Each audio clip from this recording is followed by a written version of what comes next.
आज हम बात करेंगे सार्कोमा के बारे में। सार्कोमा जनरली बोन और सॉफ्ट टिश्यू के जो भी कैंसर होते हैं उसे हम एक कैटेगरी में रखते हैं सार्कोमा। सार्कोमा यूजुअली कार्सिनोमा से अलग तरीके से बिहेव करते हैं, अलग इनका ट्रीटमेंट होता है और इनको अलग तरीके से डायग्नोसिस बनाया जाता है। जो सार्कोमा होते हैं ये यूजुअली यंग पॉपुलेशन को अफेक्ट करते हैं, जैसे कि 5 साल से 25 से 30 साल की एज में। इनके मेन सिम्टम ये रहते हैं जैसे कि शरीर में कोई भी गांठ होना, हड्डी या मांसपेशी की, या तो ये गांठ हार्ड हो सकती है या तो ये सॉफ्ट हो सकती है। यूजुअली जब ये गांठ किसी हड्डी में होती है तो थोड़ी पेनफुल होती है, बट ये गांठ अगर किसी मांसपेशियों में होती है तो ज़रूरी नहीं है कि वो पेनफुल हो। कभी कभी हो सकता है कि वो गांठ बिल्कुल पेनलेस भी हो। जब ये गांठ 5 सेंटीमीटर से बड़ी हो और जब ये डीप टू डीप फेशिया हो या फिर कोई पुरानी गांठ का साइज एकदम से अचानक बढ़ने लगे तो हो सकता है कि वो एक सार्कोमा हो। तो हमें उस वक्त तुरंत किसी डॉक्टर से मिलना चाहिए।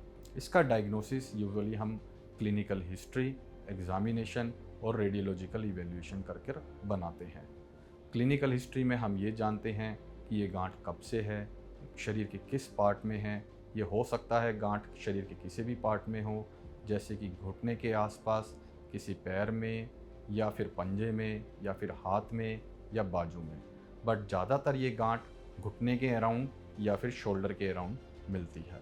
क्लिनिकल एग्जामिनेशन में हम ये देखते हैं कि उसका साइज कितना है गांठ का, वो गांठ मोबाइल है, पेनफुल है या नहीं है, और फिर हम उसके बाद पेशेंट का इन्वेस्टिगेशन कराते हैं।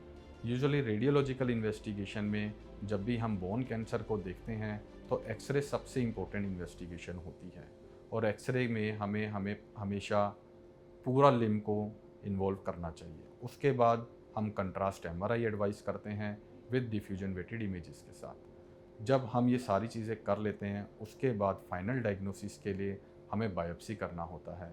बायोप्सी में हम निडल से एक बहुत ही छोटा टुकड़ा लेते हैं गांठ के अंदर से, जिसे कि हम हिस्टोपैथोलॉजिकल एग्जामिनेशन के लिए पैथोलॉजिस्ट के पास भेजते हैं। उसके बाद उसको वो माइक्रोस्कोप में एनालाइज करके बताते हैं कि वो गांठ किस टाइप की है या फिर वो कैंसर है या नहीं है।